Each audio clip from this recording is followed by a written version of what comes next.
भगवान श्री कृष्ण के चरणों में हम प्रणाम करते हैं।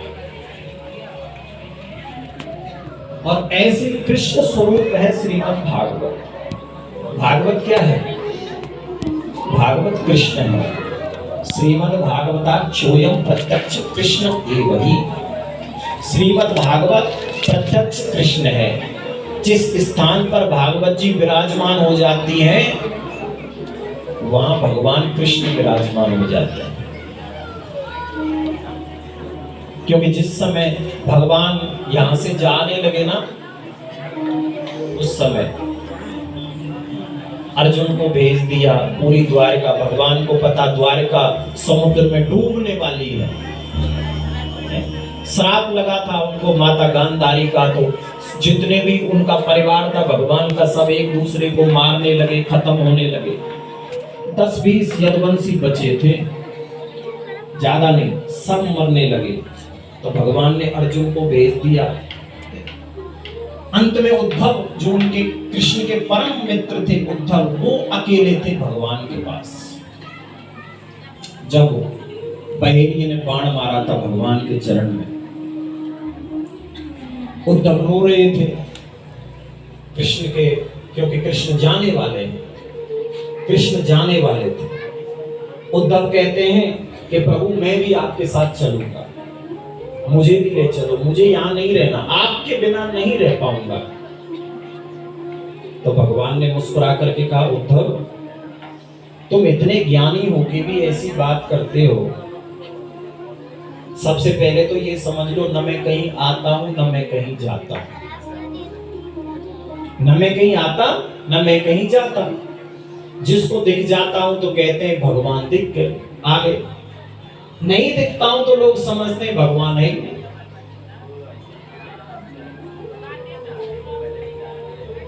लेकिन उद्धव रोए जा रहे हैं, ये देख रहे हैं भगवान चाहते कहां हैं, कहां जाएंगे, कैसे जाएंगे। तो कहते हैं भगवान जब जाने लगे, जब बाण लगा भगवान के चरण में, रक्त धारा बही, ये वही बाण उसी चरण में लगा। क्योंकि भगवान के चरण ही तो कच्चे थे, बाकी तो वज्र का शरीर था उनका। और कहीं बाण लगता तो कुछ होता भी नहीं, लेकिन लगा भी उनके चरण में, जहां से वो श्राप से उनके चरण जो है कच्चे रह गए। क्यों? वो श्राप से क्या, वो सुनिए आपने कथा खाटू श्याम जी की, सुनी होगी जरूर। वो जो पत्ता था, जो वृक्ष से पत्ते गिराए थे, तो भगवान ने वो पत्ता के ऊपर चरण रख लिया था ना, वहीं से तो कच्चे रह गए भगवान। वो बाण आके बरबरी का बाण उन्हीं के चरण में तो लगा था, वही चरण कच्चा रह गया था। तो भगवान जब जाने लगे तो कहते हैं भगवान के शरीर से ज्योति प्रकट हुई। भगवान के शरीर से एक ज्योति प्रकट हुई और वो ज्योति आकाश में गई। उद्धव देख रहे हैं ये ज्योति जाती कब है, और आकाश में उस ज्योति ने ऐसे ऐसे भ्रमण किया है। और जब वो वापस लौटी तो बीच में ही भागवत जी प्रकट हो गए, श्रीमद् भागवत ग्रंथ प्रकट हो गया। और वो ज्योति जो कृष्ण के शरीर से निकली थी, वह ज्योति भागवत जी में विराजमान हो गई। इसलिए भागवत कृष्ण का ही स्वरूप है। लेकिन भागवत आरंभ कैसे हुआ, इसका आरंभ कहां से हुआ? एक बार बोलो जय श्री कृष्ण। जय श्री कृष्णा। जोर से बोलो जय श्री कृष्णा। और जोर से बोलो जय श्री कृष्णा। हाँ, अब के दम बनो, अब के आई आवाज थोड़ी अच्छी सी। तो उसी स्थान पर हम पहुंचेंगे अपने मन के द्वारा, जिस स्थान पर भागवत जी का आरंभ हुआ है। वैसे तो इसका आरंभ भगवान ने चतुर्श्लोकी भागवत के रूप में ब्रह्मा को दिया, ब्रह्मा ने फिर नारद जी को दिया। ऐसी चतुर्श्लोकी भागवत तो वहां से हुई। लेकिन जो इसका जो विस्तार हुआ, कैसे कैसे ये लिखी गई, कैसे कैसे इसका प्राकट हुआ, कैसे कैसे तो उस स्थान का नाम जहां इसका आरंभ हुआ वहीं पहुंचते हैं अपने मन के द्वारा नैमिषारण्य। नैमिषारण्य क्षेत्र जहां सौनक आदि 88,000 संत विराजमान हैं, 88,000 जिनकी संख्या है और उनकी आयु भी बहुत लंबी है। कलयुग में सतयुग में आयु बड़ी लंबी हुआ करती थी, कोई 1 लाख वर्ष का है, कोई 50,000 वर्ष का है, कोई 25,000 वर्ष का है, कोई 10,000 वर्ष का है, और संख्या है 88,000 यानी 88,000। इतनी बड़ी संख्या, क्योंकि पहले कोई धन कमाने तो जाता नहीं था। पहले कमाई क्या थी? पुराने जमाने में कमाई क्या थी? यानी सतयुग था वो तो नाम की कमाई, भगवान के नाम की कमाई। जैसे अभी धन की कमाई करते हैं ना, जिस पे ज्यादा धन होता है उसकी इज्जत ज्यादा होती है ना आज के समय में। भाई जिस पे ज्यादा है तो उसकी लोग बड़ी आओ भगत करते। पहले ऐसे ही नाम की कमाई थी, भगवान के नाम की कमाई, क्योंकि इससे तो कुछ लेना देना था नहीं। तो जो 88,000 संत हैं इनका एक ही काम है, क्या? बोले कथा कहना और कथा सुनना, दूसरा कोई काम ही नहीं था। कथा कहते और कथा सुनते। एक थक जाता था तो दूसरा संत बैठ जाता था, बाकी सब बैठ के सुनते सामने। कहते हैं उन 88,000 संतों की कथा चल रही थी, एक दूसरे को सुना रहे थे। उसी दौरान एक 20 वर्ष का अल्पायु वाला एक छोटा सा बालक उनके मध्य में आया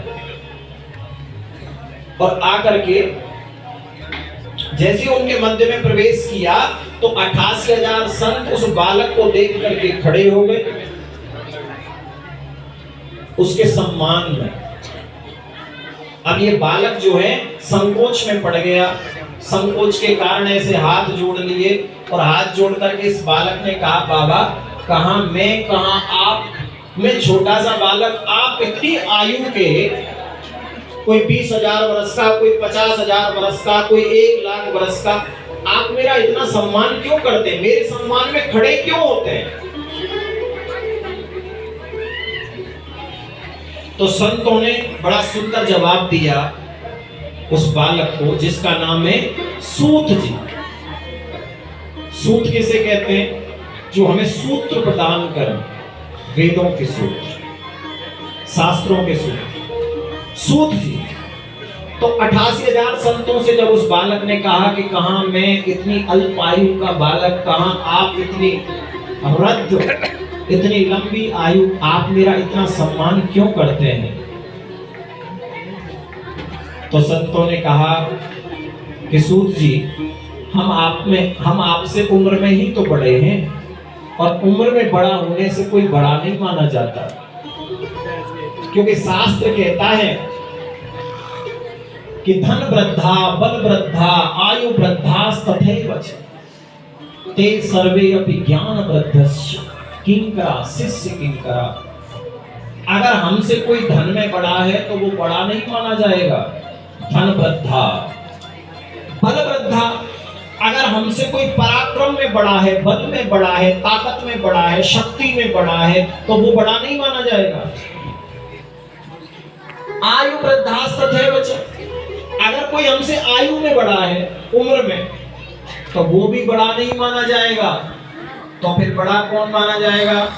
तो संत कहते हैं कि ते सर्वे अपि ज्ञान वृद्धस्य किंकरा शिष्य किंकरा। अगर कोई हमसे ज्ञान में बड़ा है, वो बड़ा माना, चाहे उसकी उम्र जो हो, कम हो ज्यादा, उससे कोई फर्क नहीं पड़ता। संत कहते हैं हम आपसे उम्र में ही तो बड़े हैं, लेकिन ज्ञान में तो आप हमसे बड़े हैं, इसलिए हम आपका सम्मान करते हैं। तो सूत जी ने कहा कि आप क्या चाहते हैं मुझसे? तो संत कहते हैं कि सूत जी, हम चाहते हैं कि आप हमको कोई ऐसी कथा सुनाओ और कथा क्या, कथाएं तो हमने बहुत कह ली, बहुत सुन ली, अब हम कथा सुनना नहीं चाहते। तो फिर क्या चाहते हैं? बोले कथा का जो निचोड़ होता है ना, कथामृत, कथा का जो अमृत होता है वो हम आपसे श्रवण करना चाहते हैं। हमें कोई कथा का निचोड़ सुनाओ, कथा का निचोड़। जितनी भी कथाएं हमने कही है, सुनी है, उन सब का निचोड़ सुनना चाहते हैं, उसका तत्व। जिस कथा को श्रवण करने से सबका भला हो, जगत का भला हो, इस संसार का भला हो। कहते हैं अज्ञान ध्वांत विध्वंस कोटि सूर्य समप्रभ सूताक्षायी कथा सारम, कथाओं का निचोड़ हमें श्रवण कराओ। संत कहते हैं तो सूत जी बड़े प्रसन्न होते हैं और प्रसन्न होकर के कहते हैं कि जरूर मैं आपको वही कथा सुनाऊंगा जिस कथा को श्रवण करने का सौभाग्य देवताओं को भी नहीं मिलता है। जिस कथा को सुनने का सौभाग्य देवताओं को नहीं मिलता, उस कथा का नाम है श्रीमद् भागवत। जिसको चाहे भी तो भी देवता सुन नहीं सकते। स्वर्ग में, स्वर्ग में सब सुख है, जो चाहे सुख हमें स्वर्ग में मिलता है। जो मन में सोचे वो प्रकट हो जाता है, वही स्वर्ग है। जो हम चाहे वो हो जाए, उसी को स्वर्ग है। लेकिन कथा नहीं है। कथा का सुख केवल इस पृथ्वी पर है, मृत्यु लोक पर है। इसलिए सूत जी कहते हैं कि मैं आपको वही कथा सुनाऊंगा जिस कथा को सुनने का सौभाग्य देवताओं को स्वर्ग में नहीं मिलता है। बोले कैसे? ऐसी कौन सी कथा है जिसको स्वर्ग में देवता सुन नहीं सकते? तो श्री सूत जी कहते हैं कि एक बार जब राजा परीक्षित को श्राप लगा तो राजा परीक्षित को कथा सुनाने आए कौन? भगवान सुखदेव। सुखदेव जब भगवान राजा परीक्षित को कथा सुना रहे थे तो कहते हैं कि स्वर्ग में देवताओं को पता लगा कि राजा परीक्षित को भागवत कथा सुना रहे हैं सुखदेव भगवान। तो देवताओं के मन में लालच आया किस बात का? कथा सुनने का। लेकिन जाएं कैसे, सुने कैसे?